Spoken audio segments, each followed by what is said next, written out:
look at potential intervention. I think what we try to do is also to maximize,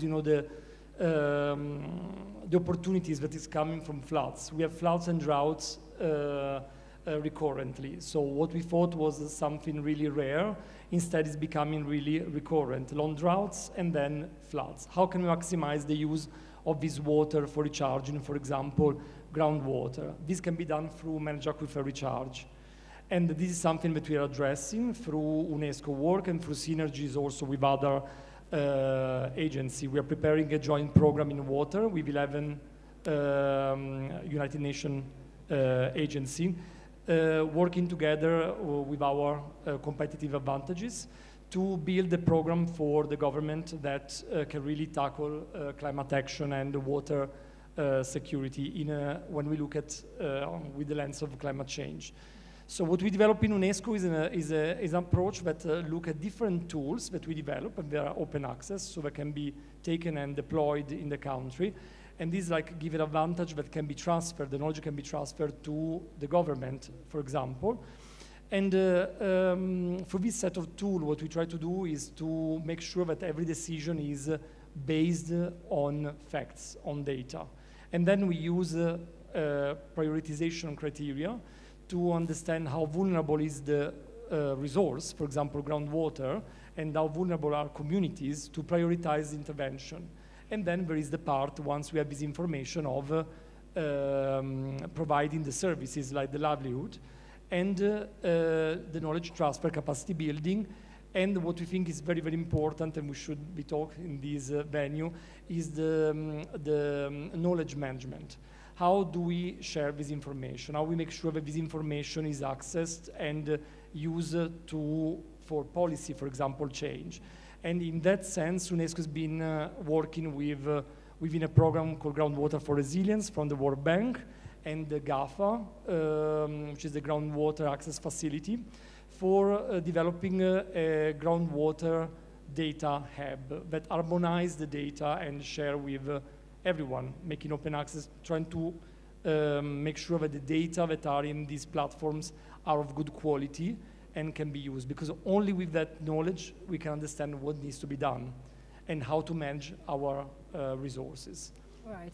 So let's bring in the geologist in the panel, Madam Agnes. It is estimated that Kenya has over 105,000 boreholes, although 40% are not actively monitored. And when you look at areas like Turkana and Kajiado, the aquifers there are at risk of over-extraction. Now, it is said that groundwater may have saved Kenya during the last drought, but is it sustainable to keep digging deeper? Thank you very much. You have said it right. We have so many boreholes, and I talked about them. And we realized that the many boreholes that are there in the country, they are coming from a source that is an aquifer. Thinking about the way they are distributed, we have many of them that are coming from different regions. Especially that you have mentioned in Turkana. With the UNESCO, they have initiated a program on managed aquifer recharge for Turkwell.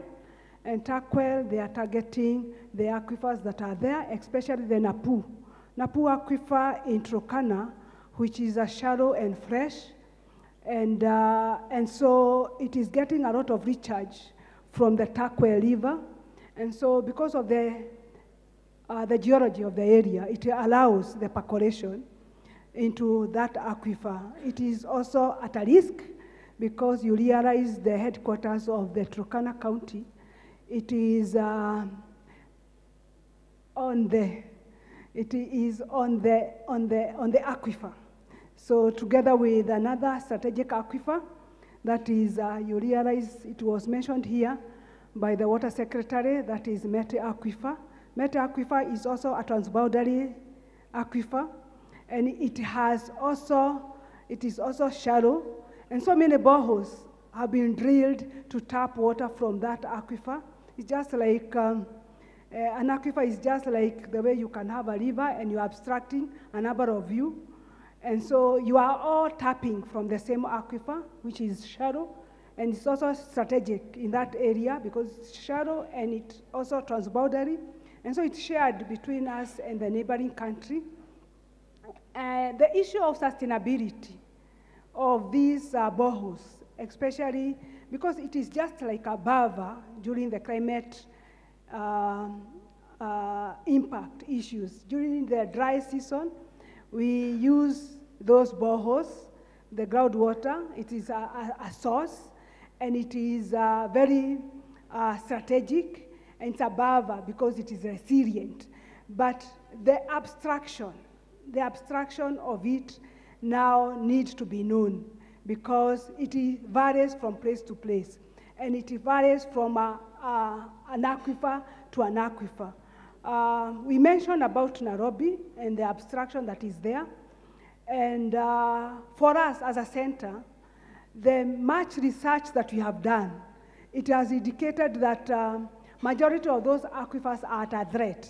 And during the emergency situation, during the floods, during the drought, the abstraction and also the strategic source of the water, we are supposed for us now to come in, because that is not the time now to talk about the regulations that are there. We are supposed to solve the issues that are had. So with the information that we have, we are a strategic institution that can guide the government on how to handle such situations. Absolutely, and we'll be speaking more about the surface runoff water or the surface runoff water efforts. But Andrew, let's talk about what science has been telling us. The Horn of Africa has experienced 5 consecutive failed rainy seasons from 2020 to 2023. 4 million people were severely affected by this. That being said, and with the challenges of surface runoff water, as Agnes mentions, are we doing enough to future-proof Africa's water future? Thank you. It is true that we have failed rains for 3 to 4 years,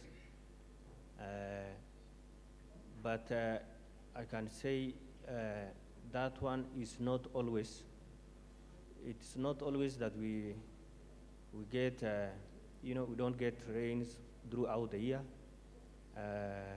We get rains even in northern parts of Kenya, but what we are doing and what the government is focusing on is harvesting that rainwater, because we get rains, but we don't harvest enough. As my colleague CEO, National Water have said, we get a lot of, billions and billions of rainwater throughout the year, but we don't harvest that.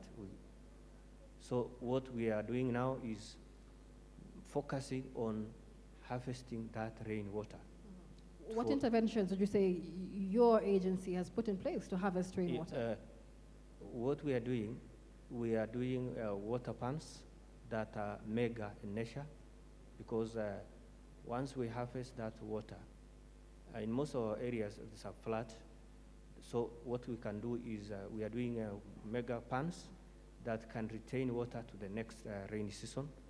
And we have been doing a number of them. As I said earlier, we did around more than 40 water pumps for the last 2 years, and we have harvested 1.2 million water capacity, volume of water, and we are trying to make sure that we do mega ones so that they can retain water to the next rainy season. So because that is mostly what we depend on. And we also do dams.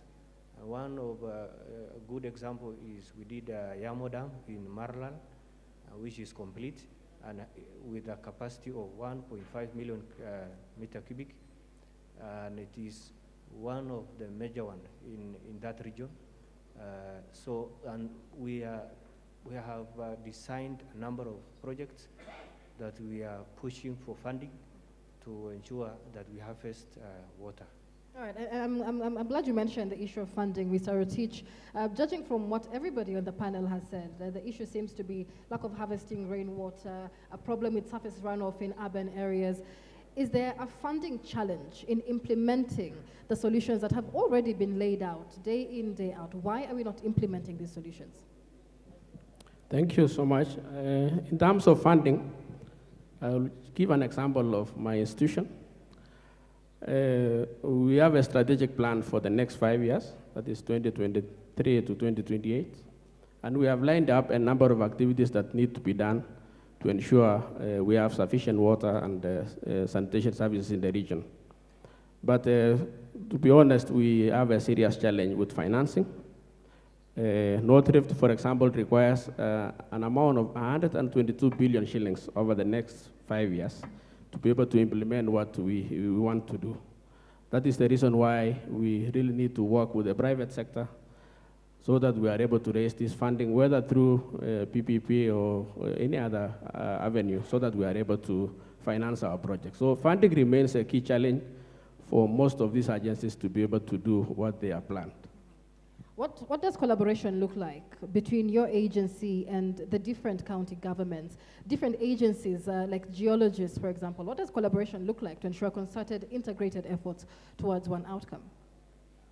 In terms of working together with other agencies, I want to say we are working closely with the county governments where we work in. We also work closely with all the national government agencies and even the private sector. Currently, as we speak, we have several engagements. We even have forums where we are able to exchange ideas and share what we do as an agency and be able to compare notes so that we even don't duplicate programs. So the issue is not really in networking and collaboration. I think the issue remains is the source of funding. Mr. Mugun, many times community buy-in is everything.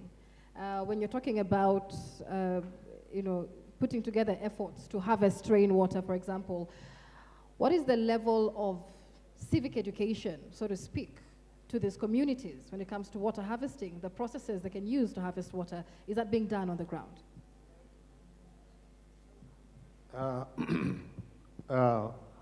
Let me, first of all, appreciate the vibrancy of our new constitution when it comes to public participation.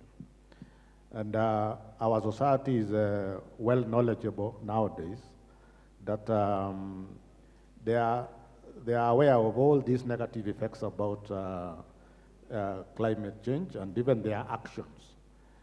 What we are finding here is that the action or the philosophy of the whole government approach is it that the society that we call the subject that we are serving and the servers seems to understand the problems, and even this where we call maybe inadequate resources.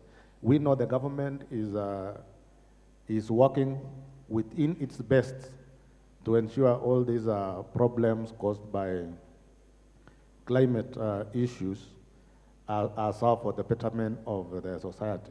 Because what we know is that you cannot fight with nature. You can only align yourself with the nature.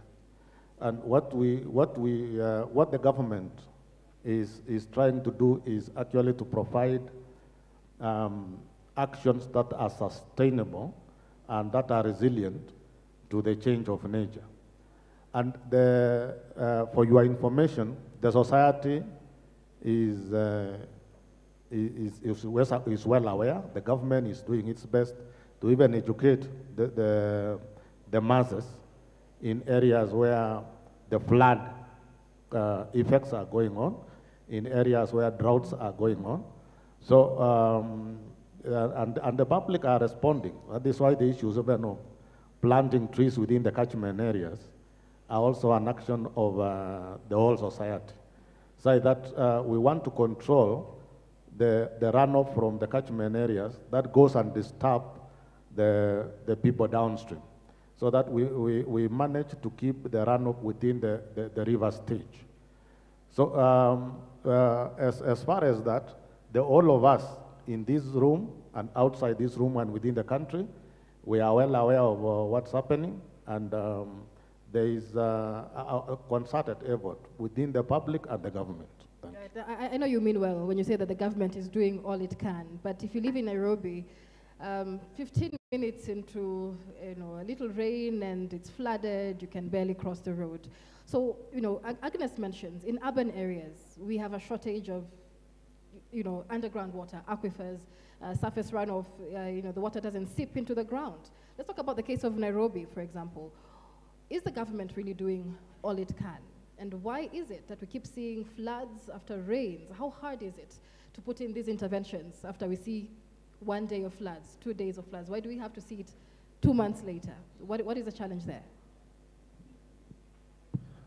When it comes to urban areas, it's not only Nairobi that when it rains we have flooded areas. And I start by saying we have embraced the whole government approach. When it comes to construction of roads, construction of pavements within towns, there is also a proper arrangement that whatever rain falls on top of our roofs and gets into our roads, or whatever rains that falls on our pavement and get into our ditches, are properly secured off. You see, if you take your analysis very well, that whenever water gets into a drier place, that is already flooding.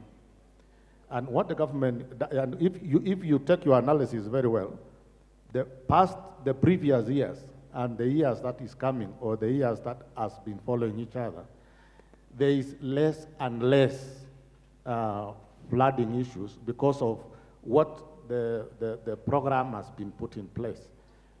We are not saying these things are getting solved overnight, but with time.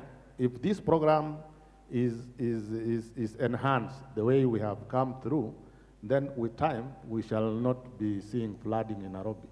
Because even the governments, the national and the county governments, are coming into collaboration effort to ensure that this problem is not affecting the population.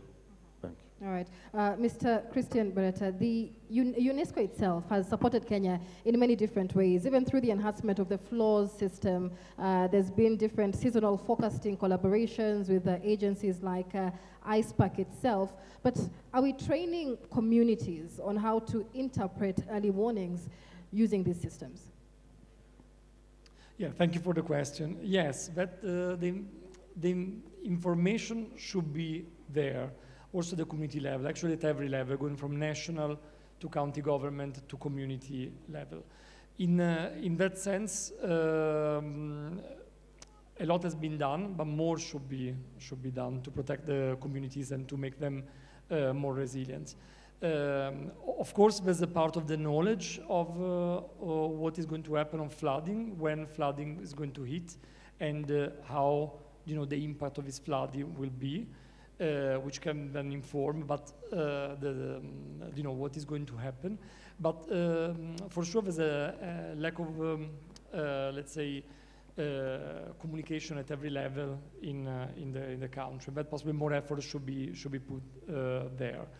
We developed some methodology called CRIDA, which is Climate Risk Informed Decision Analysis, which is a bottom-up approach actually involving communities and county government in the decision on the best intervention for climate proofing, like water management or flood risks or disaster risk reduction. And that had the intention really to involve the community in the discussion and the county government in the discussion, which we think is absolutely important. At the end of the day, this intervention needs to be picked up, needs to be uptaken by the community. And that is where the work should be most presented and relevant. What we think also is very important, we try to work on, is in the communication, effective communication during disasters. So in that sense, by using a good early warning system, like with a certain time to forecast flooding, that could already help, but how the communication then reach the communities to avoid disasters. We work through a network of radio to make sure the communication is there, and we are testing at the moment a tool that is working on artificial intelligence, is kind of a chatbot AI, that can be interrogated even through regular phone, not smartphone, to ask, for example, where to find shelter, where to go, which are the areas that are flooded, and then can be in a good time to prevent any disaster. So in that sense, we think the community can also be alerted, but more work needs to be done, I think, also in presenting the risks of intervention and for resources or intervention that can cause even flooding or disasters. All right. I'd like to open up the panel to questions from the audience. If anybody has a question, please put your hand up, but also just come closer so we can give you the microphone. Any questions? All right. We seem to have at least 2 questions. Let's just have those taken. Please come closer to the podium so I can hand you the microphone. Oh, there we go. All right. Please ask your question. Yes, thank you. My name is Simon Thuo, water sector consultant. I have 2 questions. The first one, I see the minister is not here, but 2-3 years ago, then minister promised that between 5 and 10% of all infrastructure development funds related to water would be allocated for catchment restoration and catchment management, which is the greatest source of water. I wonder if that can be codified so it becomes policy and becomes something that could be implemented through, maybe even the National Treasury, because the sector institutions are heavily underfinanced. And then the second thing is looking at optimizing, capitalizing water, the economic utility. And that can come if we implement what is called a water, food, energy nexus approach, because then we get food security, we also get energy security, and we have funds to invest in the water resources. So that is also another challenge, how the different sector institutions can work together and the different ministries can collaborate, because that way we can be able to maximize for the national development. Thank you. All right, I think Mr. Mugun, Engineer Mugun, you can answer the first question, but let's just have the second question as well. My question has been taken by Thuo, but I'll just ask. There is a project that was done, Upper Tana Water Fund, that was preserving the catchment, and it seems to work very well for the water sector, especially for the water for Nairobi, through catchment management. I have not seen anyone drawing such examples here, and what we are thinking about is creating more dams without really thinking seriously about the catchment. All right, I think that's two very pertinent questions. Any more questions? Let's begin with those. Engineer Mugun, you can address the first question, please. I think the first question, I don't want to speak for the minister, but maybe the water secretary is here. I can donate that question to him, though he's not on the floor.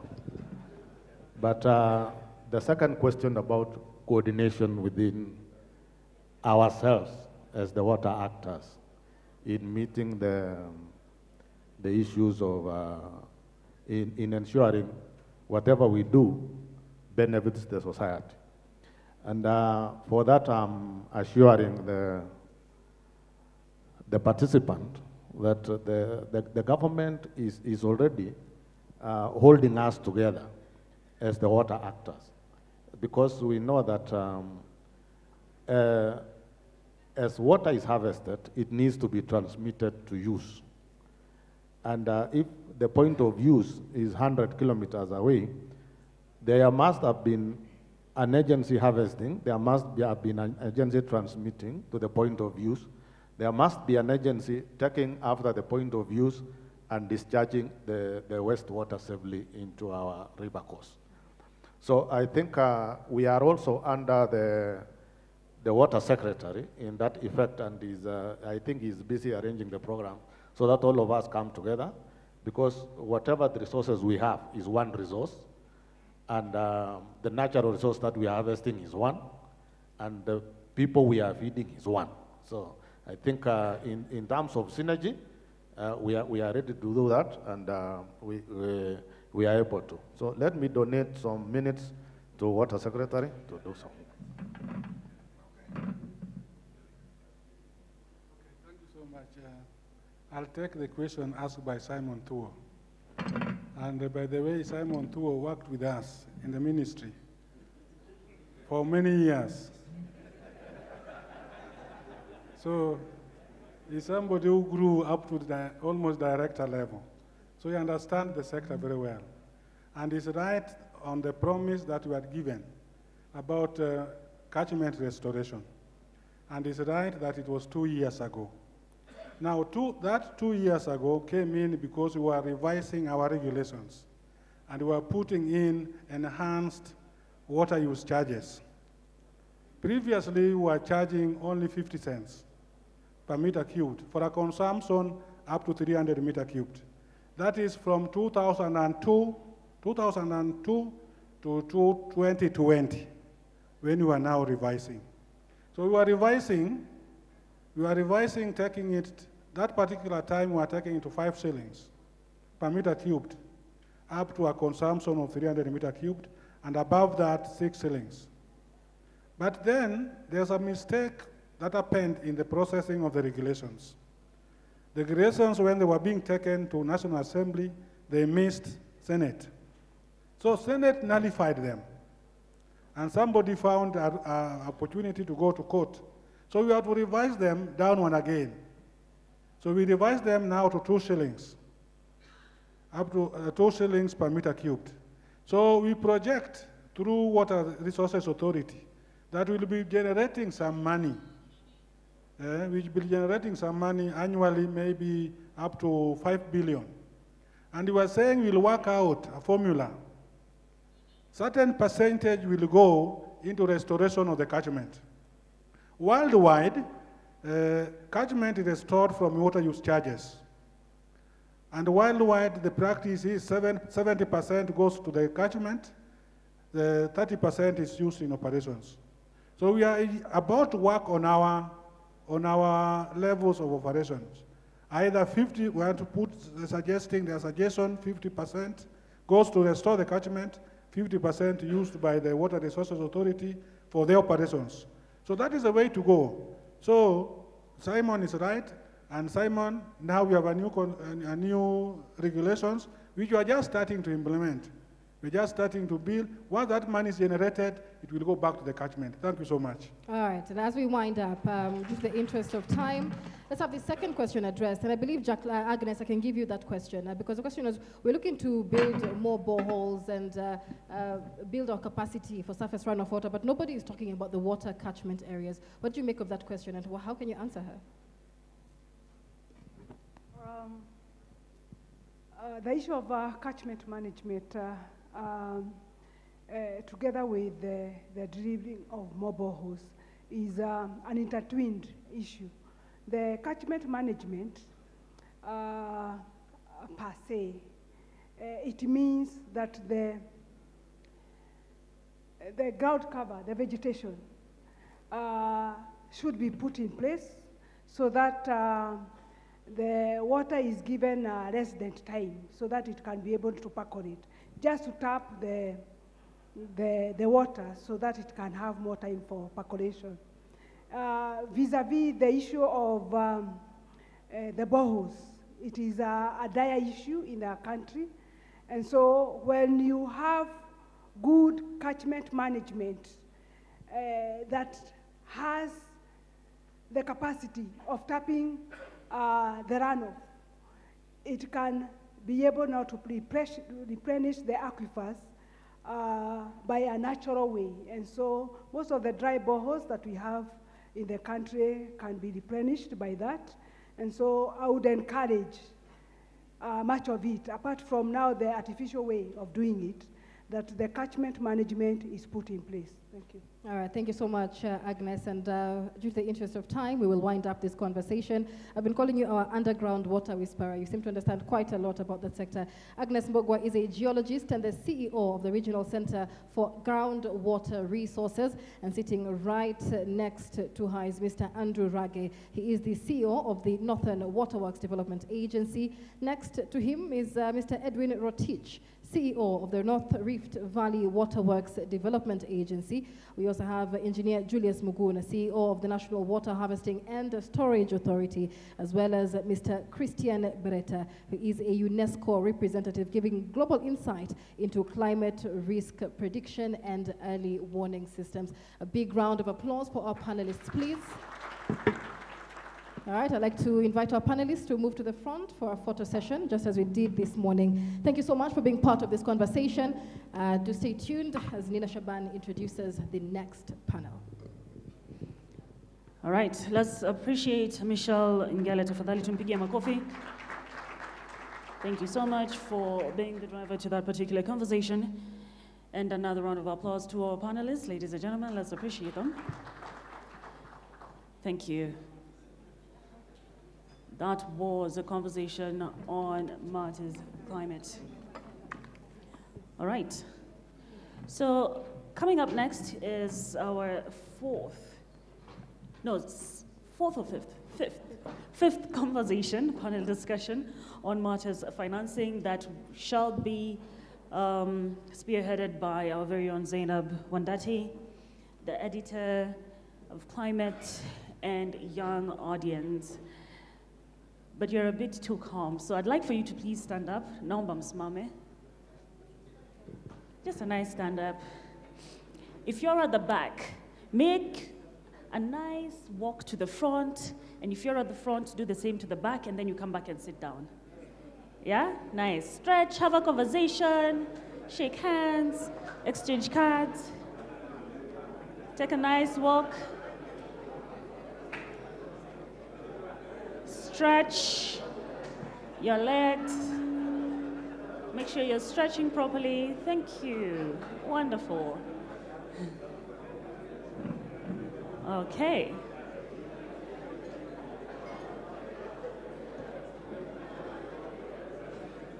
Hands up, down, feel free, yes. Pour yourself a glass of water. Wonderful. All right. Okay, so let's come back to our sits. Let's take our sits now. Let's take our sits.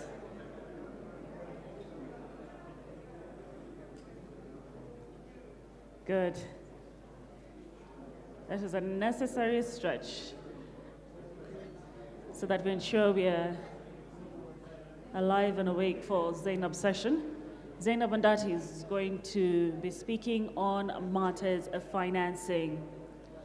Now, as we take our seats and settle down as well, I'd like for you to give your feedback, your honest feedback on what your commentaries on this particular conference. Remember, this is the maiden Water, Sanitation, and Irrigation Conference. So how do we get your feedback? It's through scanning of the QR code. The QR code, I believe, is the one that when you're checking in to the conference, before you even get to the other exhibitors, there's a QR code. There's some lovely lady ushers who are holding a QR code. So just scan it and give your honest feedback. Hopefully we shall be able to at least view some before we come to the close of the day. All right, so Zainab Wandati, take it away. Good afternoon, ladies and gentlemen. Good afternoon. I promise we are almost done. You know, afternoon sessions are usually the hardest because it's like having a double math lesson in the afternoon or a double chemistry lesson in the afternoon. We promise not to make it like that. So we'd like all of you to be attentive and not falling asleep. And I promise we are almost at the end of this program. So the panel that we're going to be discussing is about financing. the panel I had earlier, when I asked them all to talk about what challenges they had, every single person mentioned money, financing. So where do we get this money? Now, financing represents perhaps the most fundamental challenge in our quest to achieve universal access to water and sanitation services. And this gap between our infrastructure needs and available public funding is staggering, as you've heard from every speaker. And while precise estimates vary, and while the needs vary from region to region, organization to organization, it is clear that billions of shillings in additional investment are required annually to meet these national targets. Now, the problem is, even when money is available, some things are just not a priority. How then do we make it a priority? So that when you're given that budget, if maybe the average is supposed to be, for example, 10% of the budget must go to water and sanitation, how do we ensure that you actually get that 10% and that you're not begging for 2%, 4%, 3%? Because clearly, money is a big problem for us. So as I call up my panelists, I'd like you to think through that. How do we ensure that whatever the standard, the global standard is met?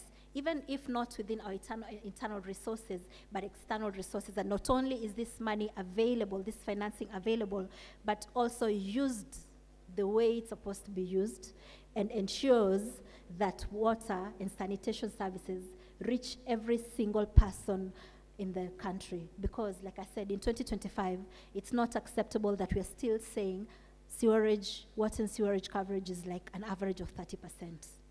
It's really not acceptable, because it means even when that money is available, priority maybe is not in extending that coverage. So let's think through that.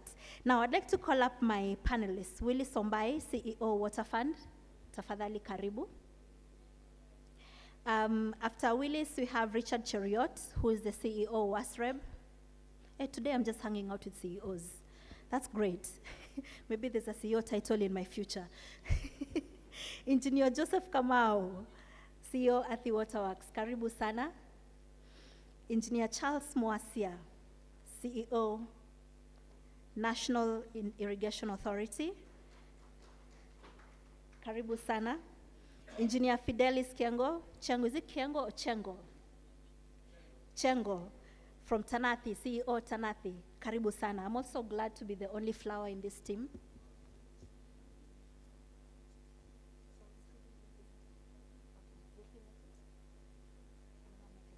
Okay, I'm notified Engineer Kamau is not available with us. He has to leave for another meeting and will unfortunately not be in this panel.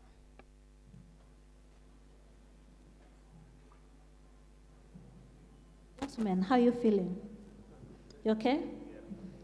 You're not sleepy? You're feeling energetic and strong? It's nice to be the only woman on this panel. So it's good that I'm the only, my voice will be the flower to all the bees here. So I'd like to get started. And I'd like to start with you who's closest to me. Policy, we're not short of policies. Kenya has some of the best policies in Africa. But we're always told, we always hear that our weakness is we design these policies, we have a colorful ceremony to launch the policy with confetti and clapping at a conference, and then you say, yeah, good job. And then we go back, put it in a cupboard somewhere, forget about it. It gathers dust. Implementation, that being the weak link. How do we resolve this problem?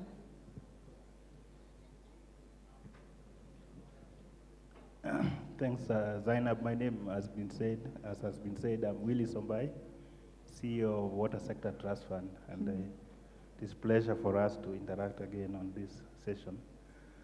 Policies, as you have said, we are not short of policies in this country, but we are having sometimes challenges in terms of the implementation of these policies.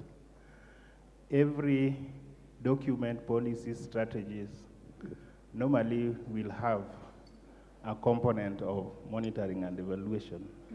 attached to it. And that component is what ideally should be followed to implement the policies.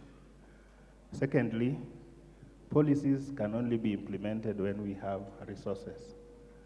And from the point of, from where I sit, Water Sector Trust Fund is an institution which is charged with the responsibility of mobilizing resources for the sector. Largely, we work with the county governments and mainly water companies, but that is not limiting our actions in terms of working with other national institutions. Having realized that there is some form of challenge in traditional financing, Water Sector Trust Fund has come up with the key stakeholders in order to find alternative ways to get sustainable financing. If you look at the NAWASIP, there are provisions for getting money from the private sector, from the banks, and largely that is what our institution has been focused on, so that the challenge of not being able to implement these projects does not come.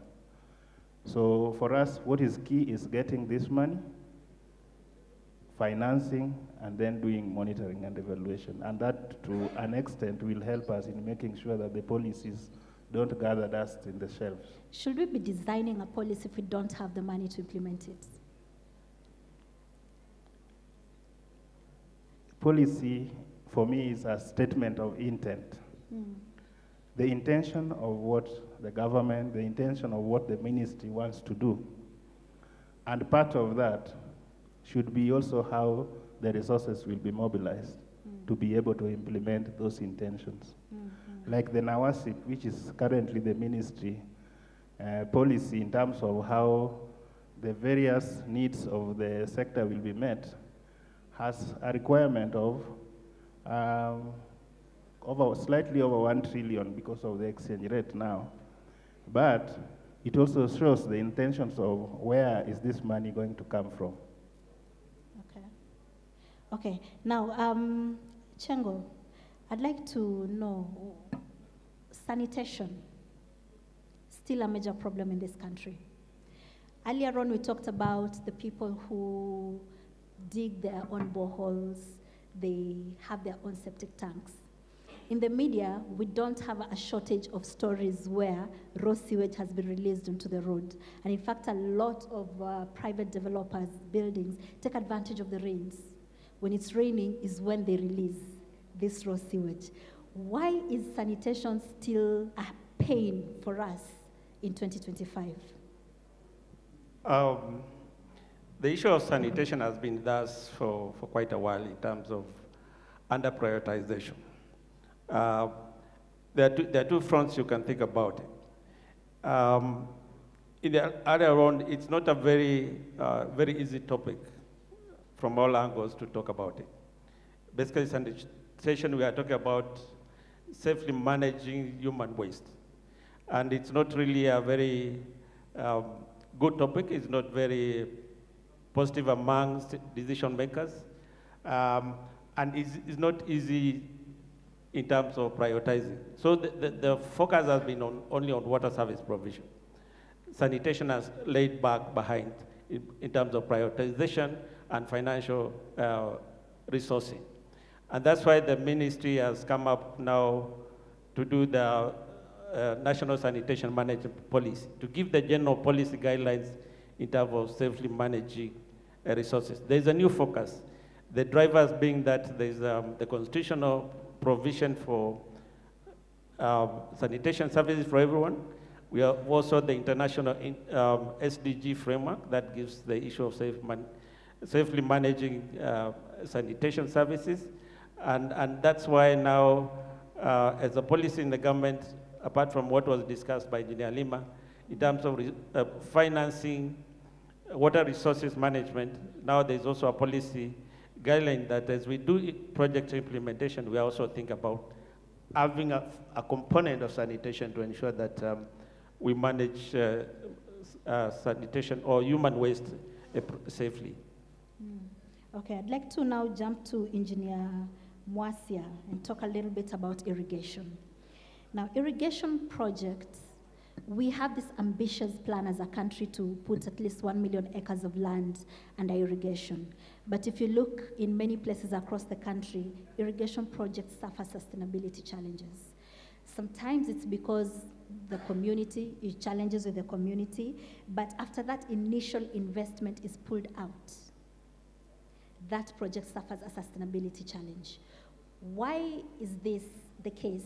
And does this mean then we are designing this thing while depending on somebody else's pocket and not thinking about how we as a country or we who's going to be running this project are going to run this project all the way to the end? So thank you, Engineer Charles Mwasia, the CEO, National Irrigation Authority.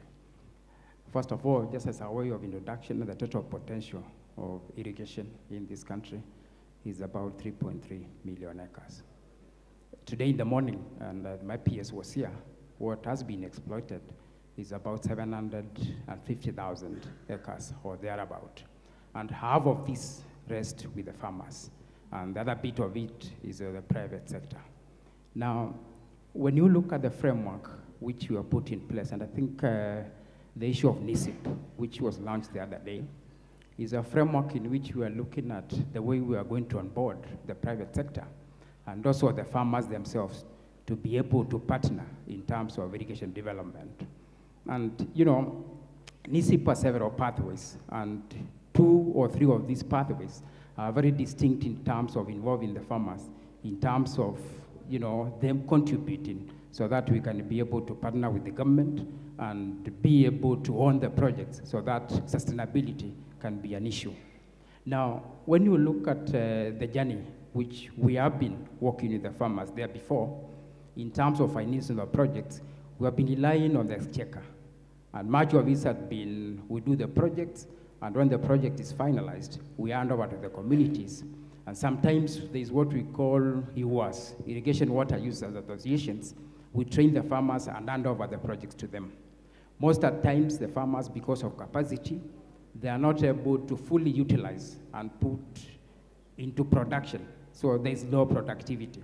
So NISIP has come on board with a pathway in which we are talking of high productivity of schemes or irrigation projects. And in this, we are looking at ways in which every area which has been developed and put under infrastructure, the farmers will be able to utilize the same. And then let also mention that when you look at the farmers and in terms of what we are called blended finance, and there's a very successful case story of partnering with Equity Bank and, you know, and the German government. And we have been able to finance projects 50-50% with the farmers. And we have been able to see very successful projects in Mount Kenya region because the farmers have contributed. And in that way, because it pays them to contribute, they have to actually engage in production so that they can recoup the money and be able to pay for the loans. So if the farmers don't put their own money on it, then that project will not be sustainable. Well, what we are looking at is a scenario of enhancing productivity and sustainability, and that's what we are looking at. Because first of all, when you contribute your own finance, then you have to pay for the loan. That means you really have to produce. If it's a project which you are looking at in terms of yields, in terms of growing horticulturals, you really have to produce, you can sell so that you pay off the loan. In the moment of doing that, you own the project. And you get to understand all the aspects of the project. So sustainability now is entrenched and becomes a very good project going forward. Okay, Mr. Chariot, I'd like you to jump on there for a moment, because Engineer Mwasia is talking about a co-financing kind of mechanism between the exchequer and the farmers in order to get this irrigation water. We know water is a human right. What is a human right? Why should I therefore pay for it?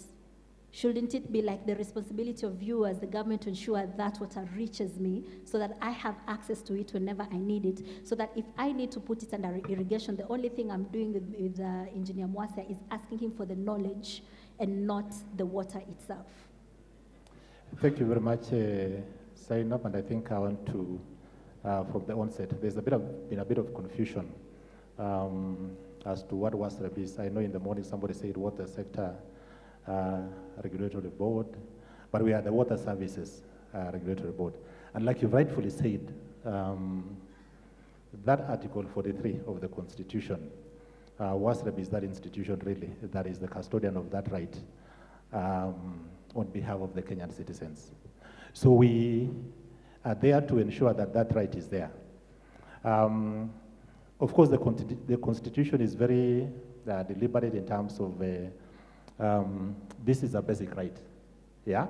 And as we speak here as actors in the space of water and sanitation services, we either have, those services, because the right is very clear. It is clean and safe water in adequate quantities or adequate sanitation services. And we've spoken and we have those matrices for what clean and safe water is, what adequate sanitation is. As WASREB, we are there to ensure that we are able to implement policy to the extent of ensuring that that right is given. And I know you've asked about, Willis, about why do we do policies and we don't implement. I mean, it's very clear. All of us, we know the matter of if you don't plan, you plan to fail. It's good to, and in the morning we're asking ourselves the issue of blank checks. If you have blank checks, it's good to know where you can put that money into.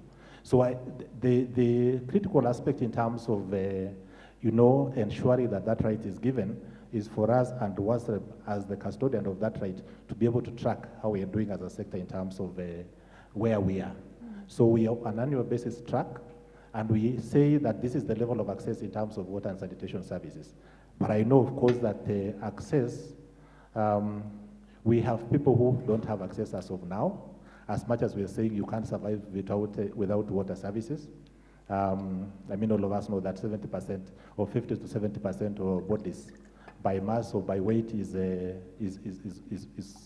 made up of water, so we can't survive without that. That means, of course, if you don't get water from a regulated water service provider, you're getting it in some way, somehow. But again, where you don't have it from a regulated service provider, there must be demonstration that there is an attempt for progressive realization of that right.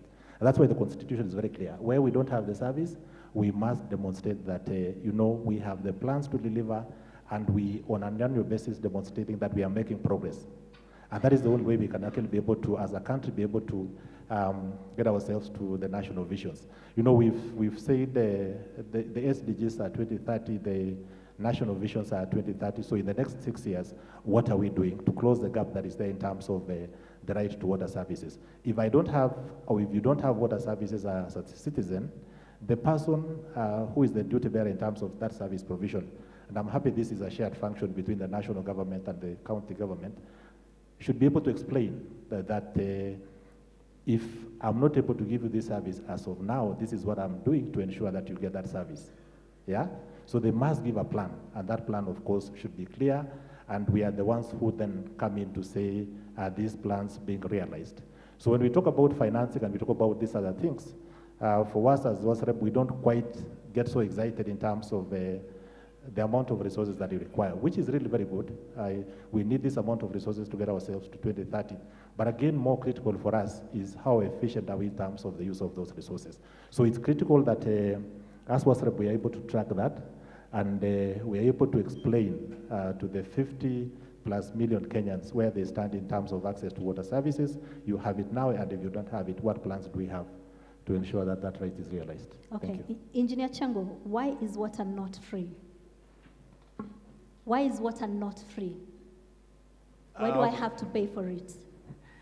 I think that issue was quite well discussed in the morning. What we are now thinking about is we are costing a service. It costs, for example, if we give it Nairobi, quite some amount of water being taken in Nairobi comes from Kiambu, comes from Murang'a. It costs to bring that water from those 5 areas to Nairobi. So we are charging that service. There are people treating that water. There's a cost of maintaining the infrastructure from the dams, the transmission lanes, the storage facilities. There are costs associated with that maintenance. So we are charging that particular service So people need to appreciate, citizens need to appreciate that there's a cost of delivering a service.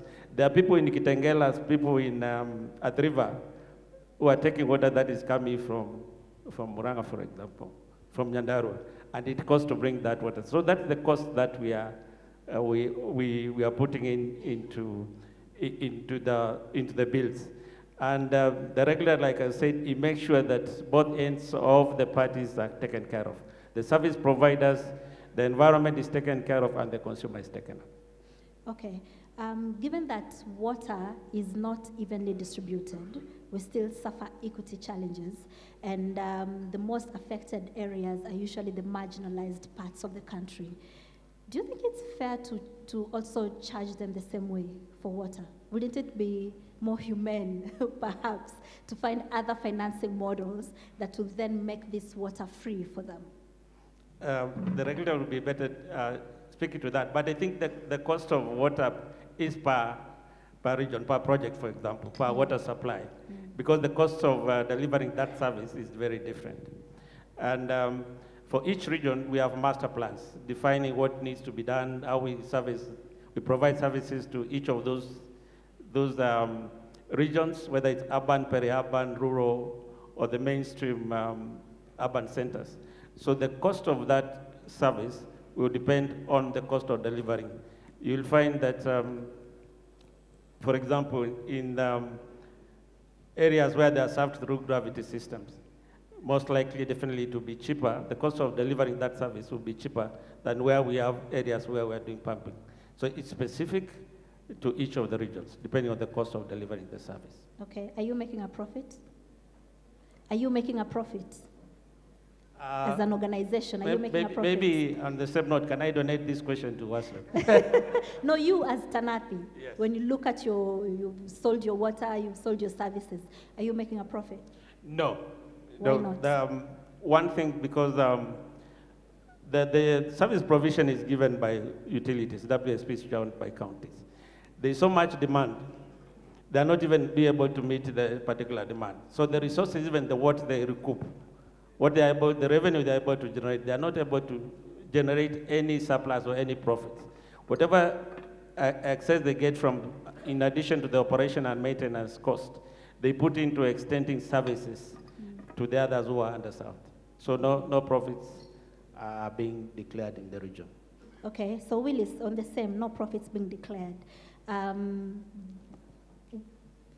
Creditworthiness is something, other sources of financing besides the exchequer, like loans, would be a way in which Tanathi and others would use to ensure this water reaches the consumer where they need it to reach. But if he's not making profit, is he creditworthy? I think it is good to look at what constitutes creditworthiness. And this also borders very much on the bankability of the projects that the institutions are managing. And currently, two of our institutions in the sector are involved mostly in helping water companies. That is mostly Water Services Regulatory Board and Water Sector Trust Fund, in working with around 32 water companies in the sector under a program called K-Wash to bring them up to speed to be able to get money from commercial banks. That means the technical capacities of this institution, the possibilities of ring-fencing these finances, and that brings about creditworthiness. The waterworks development agencies, in our understanding, are involved in a larger asset development, and especially also where transboundary natures are concerned, trans-county. So they will get money from different sources. There was the discussion on public-private partnerships as a source of financing that was done in the morning. And I think there was quite elaborate discussions and also the potential projects in the pipeline which can be taken up by that. And that is what most of my colleagues here who are running the larger waterworks development agencies are doing.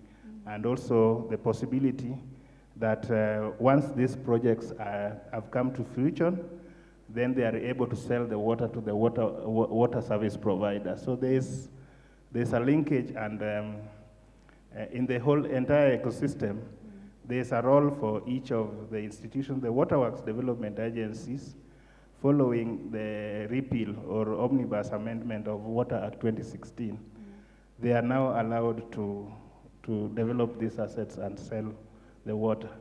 And that is also where we come in terms of how do we support the water service providers. If you allow me just to illustrate a few of the things that we have been able to do. We have been able to leverage financing with money that we have gotten from World Bank to be able to finance projects around 0.8 billion. We leveraged around 6 or 0.6 billion to be able to do 10 projects with success. And this is documented and known in the sector. With money from KfW, the German Development Bank, we have been able to do 3 or 4 projects under what we call aid on delivery. And these have demonstrated that it is possible. And how it happened was that these institutions went to commercial banks, got the money, and we paid some subsidy at a certain percentage. Going forward, we have now developed a product which has been sanctioned by the National Treasury after approval by the ministry, that we can now offer a loan facility to the water companies, because the discussion here has been dominated by the issue of lack of financing. Yes. The dream of WSTF, Water Sector Trust Fund, is a day that we have sustainable financing, that anyone who needs money in the sector can work with a bankable proposal, and we are able to move and finance them. Okay. Yeah. I'd like to bring in Wasrep here. Non-revenue water costs water companies a lot of money. They lose a lot on non-revenue water. And it's also something we talk about every year. Oh, we lost this much due to non-revenue water. There's this case of theft there. There's this case of theft there. I'd like to know, has there been any progress made to seal these financial loopholes? Or is it something we have admitted we are saying we can't address?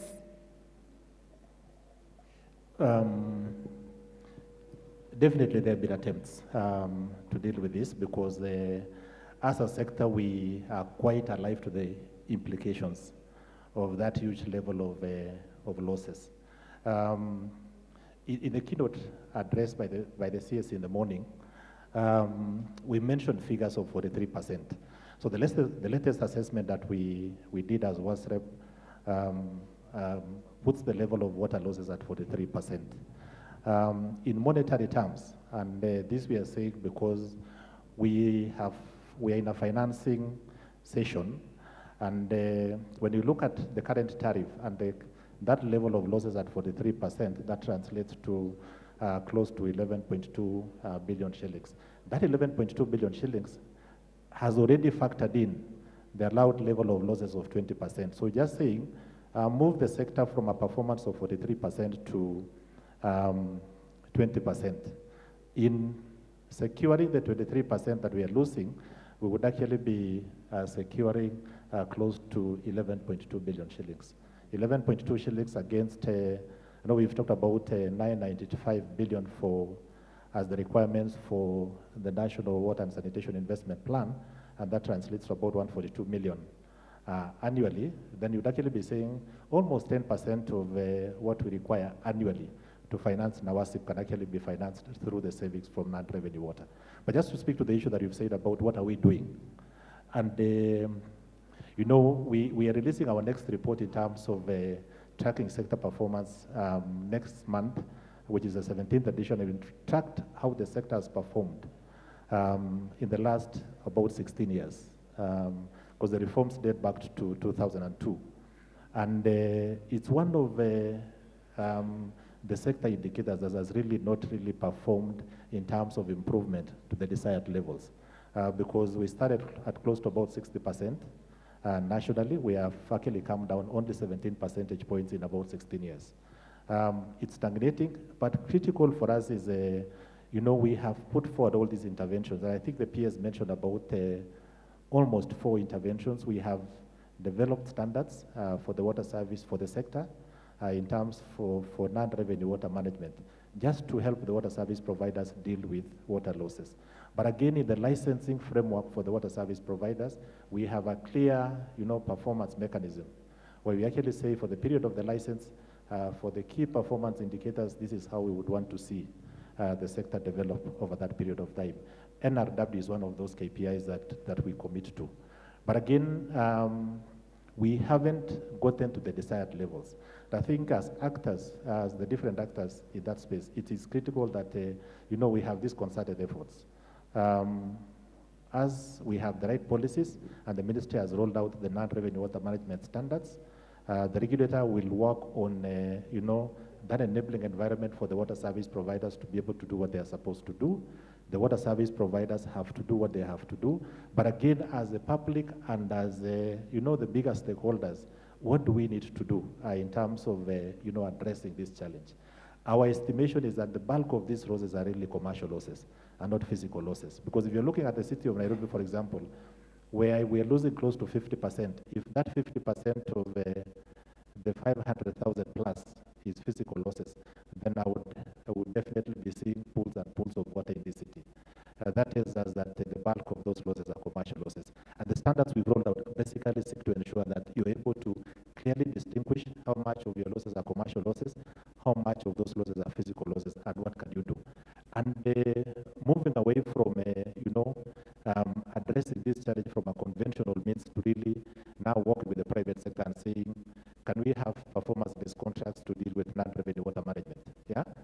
Can we, for example, have somebody coming in to work with the Nairobi City Water and Sewerage Company and say, if my commercial losses are at this level, can we then come in and say, if I reduce the losses to this level, then I'm able to secure this amount of revenues, and from that revenue, then I'm able to pay myself. So there've definitely been a lot of concerted efforts, but it's still, we still need to do much more. And I think for me, for the water service providers really, and the county governments who are really the actors, we really need to put in place more stringent measures to deal with this. I'm happy we have recently enacted the water services regulations that have really brought in more punitive measures in terms of penalties for, illegal connections. And these are the things that have to deal with management of water losses. But just to close on this is that the huge implication of this is that if we are losing 43% of what we produce, since we are discussing financing, that means 57% of the population or 57% of the water that we are producing pays for the total amount of that water pays for the total cost of producing that water. If we were able to reduce that, then we would actually be paying less. But again, of course, we still would want to, create more resources for the sector. So as WASREP, we have, that clear, deliberate plan to ensure that, we work with all the stakeholders to deal with this, and we will continue to amplify the need to, as a sector, deal with water losses. Okay, none of these losses are an inside job. None of these losses are an inside job. The losses that the losses that you said they're commercial losses, most of the losses are commercial and not physical. There's no is it called complicit? None of the staff are complicit in these losses. No, when you talk about the bulk of them being commercial losses, then it has all this, myriad of, contributions, which could actually include even challenges with the way we manage. What we say as WASREP is that the bulk of the challenges that we face as a sector is mainly governance. And a big governance challenge is actually in the management of water losses. And one of the interventions to deal with that is to really also put in the, in the performance contracts of the management of those water service providers, a clear target for them to work on water losses. In that way, then you place personal responsibility to the managers of the water service providers. Okay. Engineer Mwasia, I wonder if there are any financing models you've seen, whether on the continent or across the world, that have worked so well that Kenya could benefit by learning from them. Thank you. I think charity begins at home. So let me just start at the models which are working for us and what you are looking to into the future. As I've indicated, one of the predominant models which you have been using in this country is financing projects using exchequer from the national government. Every other financial year, we budget for projects, we implement these projects, then we hand over these projects to the communities to be able to operate. Additionally, what I've mentioned is that we also have blended finance. And I've indicated that we are partnered with KfW from Germany, and we have very successful case studies and stories of Mount Kenya East, where we have done projects through blended finance, and farmers have gotten loans, let me put it in simple terms, and they have been able to repay the loans. We have such case studies like Morindugo Irrigation Project, Ena Irrigation Project, and others in Mount Kenya. Then also in this country, we have what we call getting loans now. And I think that is what we are moving away from. But through the issue of the loans, I think we have been able to do very successful projects in this country. This is the Thiba Dam, which we have been able to do, storing about 15 million cubic meters of water, and putting about 70,000 acres under irrigation every other year, and producing about 200,000 metric tons of rice in this country. As you know, we still have a deficit. The deficit is about 700,000 metric tons, and that's the journey we are trying to walk. Then with that, I think we have also been able to do, the border irrigation project through that way, through a way of a loan to the government of Kenya. Now, the issue of the PPP is the next frontier, which we are moving into. And I think when you look across the world, I just want to particularly just rest my case in Africa. And I would want to start with Morocco. Morocco, there's an irrigation project which has put about 25,000 acres under irrigation. And it is called Mosamasa, in Morocco. And it's a very good case study where farmers have been able to come together. They have been able to get a loan, and an investors come on board, and they have been able to pay through the revenues from the project.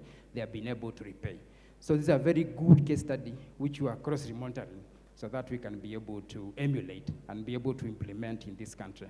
Then when you look at, I would want to look at, maybe even if we go to a country, like India, in India we offer case studies of very successful PPP framework projects in irrigation, which have been very successful. Then when we come very close to Rwanda, there's a very good water project, which has been done through PPP framework. And as my PS indicated here, when he was asked to pick one of those projects, which will be his first priority, we talked about Galana Dam. And it is one of those dams in this country now, which we want to do now through partnering now with the private sector to inject in some capital so that we partner and do this project. And probably put about 200,000 acres under irrigation. And I think the PS was very particular that with Galana alone, we'll be able to wipe out the 14 million, in terms of the deficit of maize in this country. So I think the next frontier now is the PP frameworks. We also have some which we are putting in the pipelines. And I think the issue of high Grand Force has not been mentioned. And I think it's one of those dams which will sort out the issues of the Tana catchment. And it's a project which we are also in the pipeline in terms of PPP framework. We are still in discussions. And we hope it's going to work and it's going to be implemented. Because with the high Grand Force Dam being done alone, we are talking of putting about 400,000 acres under irrigation in this country. That almost wipes out our food security issues, and also generating about 1,000 megawatts of power, which is quite huge and massive in terms of impacts. I rest my case. Thank you very much. I'd like to hear Wasrob's thoughts on the same. But as we do that, if you have a question, please come closer to the podium. Nina there will give you a microphone. Nina is there. So if you have a question, just make your way to where Nina is. Yeah, proceed. Financing models that you have seen working very well around the world that Kenya could copy or emulate. Someone said in the morning that we have, if you look at the Kenyan case in terms of the enabling environment issues that we would require, we have the right policies, we have the right institutions, and all these are things that are required. When we come to financing of water services, Of course, traditionally, we've relied on what would actually be going the 3 Ts, taxes, transfers, and tariffs. But again, now, by virtue of us moving from a low-income country to a lower middle-income country, then increasingly the issue of, grants are decreasing, and we've moved to trade. From where we stand, because we have done regulation now in this country for the last 20 years, the other 3 Ts are increasingly decreasing. What we need to focus on, and that which is predictable in terms of financing of the sector, is really the tariffs.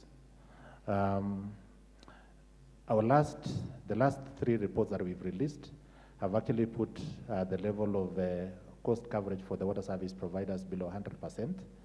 And if we are below 100%, the standard is that actually should be able to recover at least 1/10% of the cost of service to guarantee the current level of service. So if all of us have realized a decline in the quality of services that we are getting from our water service providers, is really by virtue of them not being able to recover the cost of service. We believe we can pay more, and we have actually, from the studies that have been done, because of part of the requirements that goes into the determination of the tariff is an affordability and willingness to pay study. And in all the cases, it points to, a willingness and, from our affordability analysis, because there's a sector standard of not spending more than 5% of the household income on water and sanitation services. We are, in most of the cases, we are below that. And it's very clear that consumers can pay if the services are there. So as WASREP, we push for, financing really through the tariff, but of course ensuring that the resources that we are getting are efficiently used, capital efficiency, and of course now ensuring that utilities are efficient, so that then when you deal with water losses, when you deal with issues around collection of services, then you're able to then transfer those gains to the consumers. So you want us to pay more? We want you to pay more. And we believe Kenyans can actually pay more for the service, because where we are in terms of what we are putting in compared to what the sector requires is really way below even countries whose GDPs are much lower than ours. So we can afford to pay more, but we can guarantee you that if you pay more, then we will push, and we will continue to push, of course, the water service providers to guarantee you that commensurate level of service. You want them to pay more for services they get once or twice a week? What we say is pay and demand for the service, yeah? There are all these things, and we want to, one aspect in regulation that we really want to bring in is that we want to enlist public support to advance regulation. Demand for the services that, are meant for you. When we determine a tariff, when we call for public consultations, let these guys explain to you what their plans are, and once those plans are clearly documented and we put forward publicly the licensing conditions and the tariff conditions that go with any tariff that is approved, it's for the public really to take the water service providers to account. We are working on an accountability framework, and we want to see, we are completing a study that looks at accountability framework in the sector itself, right from policy, regulation to service provision, just to assess, do we have the right policies, and do we have the right policies, why aren't we performing optimally? Do we have the right regulations? With those right regulations, why are we not optimal? All the way along the value chain to service provision. In that way, then we are able to say we need to fix these areas in our value chain to be able to guarantee quality services. Okay, I see this gentleman here is ready with his question. Good afternoon, good evening. Good afternoon. My name is Peter Hamisi, and I mind other people's shit. So I'm a shit handler. Zainab, habari yako? Nzuri sana. Uko poa? Kabisa. You asked Engineer Chengo one question. I don't know whether it was deliberate, and the question was on sanitation. And that is the only question you asked around sanitation. Am I right? Okay. Yeah? Okay. No, not okay. Am I right? Yes. Yes, isn't it? Mm-hmm. I don't know whether it was deliberate or whether it was by design. You know, look around, look at the writing. Water, you can see how water is so loud there. Yeah, water. Water is loud there, there's water. Behind you, there's Water Resources Authority. I would expect next week there would be Sanitation Resources Authority.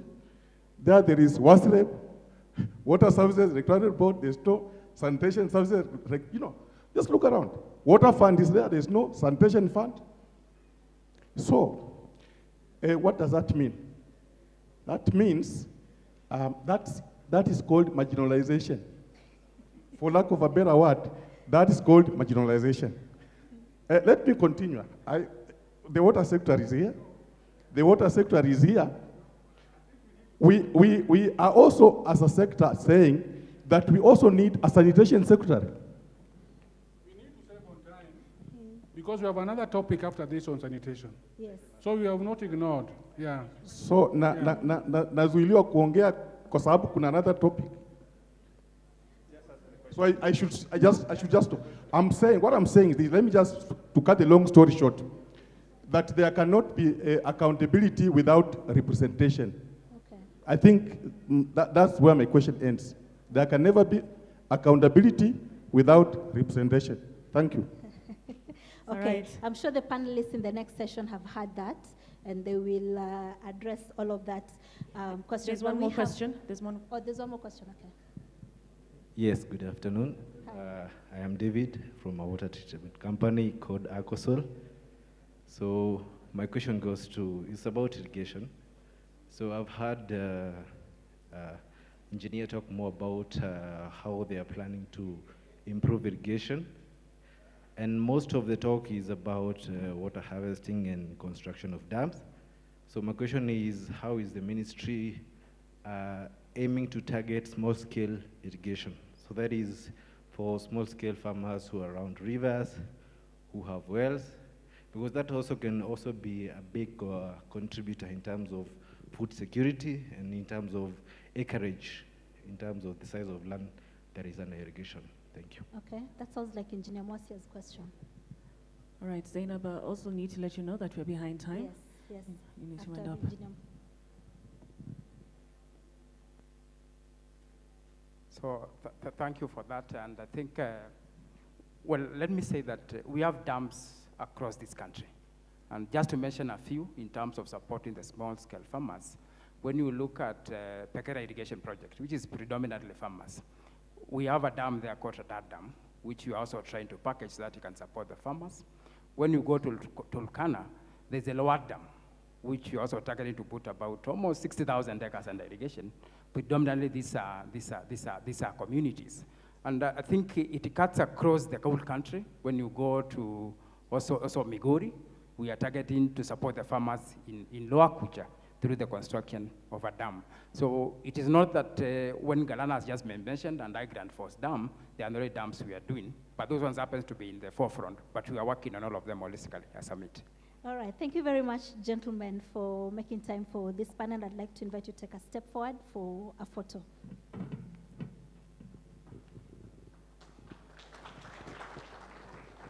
Thank you very much.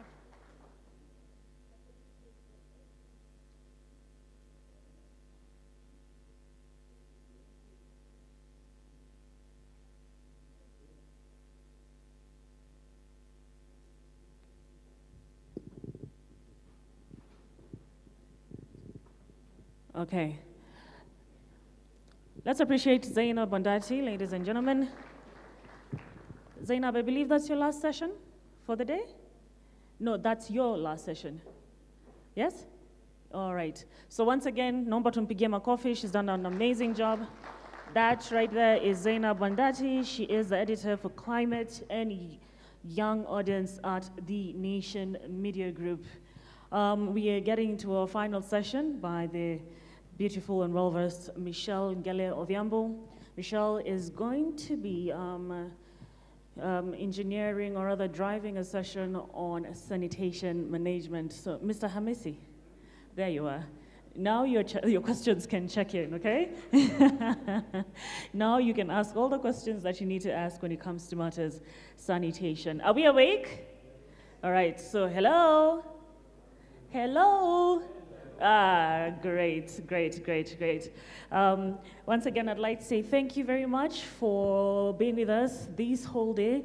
It's been intense. It's been back-to-back panel discussions, and quite a lot of information to digest. So we appreciate you as the Nation Media Group.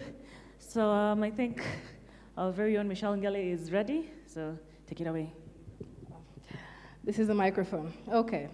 Good afternoon for the last time, ladies and gentlemen. All right. So we've talked about water, we've talked about climate change, we've discussed investments in the field of water, irrigation, and sanitation as well. I know we're all very tired. I promise you this is the last panel of the day. And we will be discussing sanitation management. It's an interesting conversation, but one that affects all of us. It affects every home, every street, and yes, every bathroom or toilet in this country. And that is a conversation we will be having this afternoon. Now, I know you're all tired, but do stick with us. We promise to make this very short and I dare say sweet. Now, joining me to close the day with impact are the following amazing minds. Engineer Joseph Kamau, the Chief Executive Officer of the Athi Waterworks Development Agency. Please join us on stage. A round of applause, please. There he is. That is Engineer Joseph Kamau. Is he here? All right. Also set to join us on stage is Alex Manyasi from the African Population and Health Research Center. There is Alex. A round of applause as Alex joins us on stage, please. We also have Malesi Shivaji representing KEWASNET, that is the Kenya Water and Sanitation Civil Society Network. A round of applause for Mr. Manyasi, please. Mr. Shivaji, I beg your pardon. And we also have Dixon Ochieng. Dixon is from Sanitation, an innovator turning human waste into clean energy. So we had the gentleman who said he minds people's shit, if I can say that in people. So that is the conversation that we are having here this afternoon. Now please, this will be a very brief panel. We invite you to keep your questions on your fingertips so that we can have the questions as soon as we begin winding up.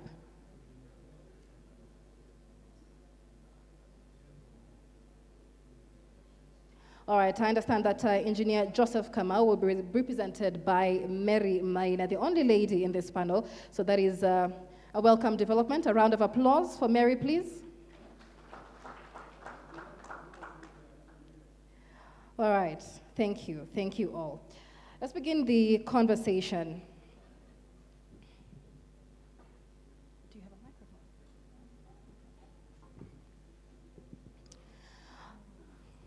All right. So, Mary, seeing as you are representing Engineer Joseph Kamau, walk us through the conversation on sanitation management. Because when you talk about the Athi Waterworks Development Agency, this is a company that has implemented circular sanitation projects. But when you discuss what is circular sanitation and how does it work? Thank you very much indeed. I'm happy to be representing Engineer Kamau, but I will talk from a point of perspective of the Ministry of Water, being the Director for Sanitation Management. So circular economy aims at ensuring that we have minimum loss on our resource, whatever resource we'll be talking about. And water resource management actually is sanitation management, because 75% of the water that we have discussed since morning ends up being sanitation waste, which we need to deal with. And for us to be able to ensure full recovery of the 75% of our water resources, we need to approach sanitation management, or rather water resource management, from a circular point of view. And this means that the water that we use and ends up being sewerage or waste, fecal waste, needs to be managed in a manner that it is recovered and goes back to the environment. And this has to be done in a safe manner. And that's why when we are talking about sanitation management, as per the SDG, we talk about safely managed sanitation. It is no longer basic sanitation, or it has to be safely managed. And actually, we are talking about water resource management. So anytime the issue of water resource management comes in, actually it is sanitation management from a broad perspective. Thank you very much. You know, when many people hear a circular economy, you think reusable coffee cups, you know, plastics. You don't think latrines. You don't think sewage water. And I believe buy-in from the community is something we will be discussing. But let me bring in Alex Manyasi from the African Population and Health Research Center. Now, your team works at an intersection, really, of research and public health. So from your perspective, are Kenya's sanitation efforts improving lives fast enough? Mr. Manyasi, are Kenya's sanitation efforts improving lives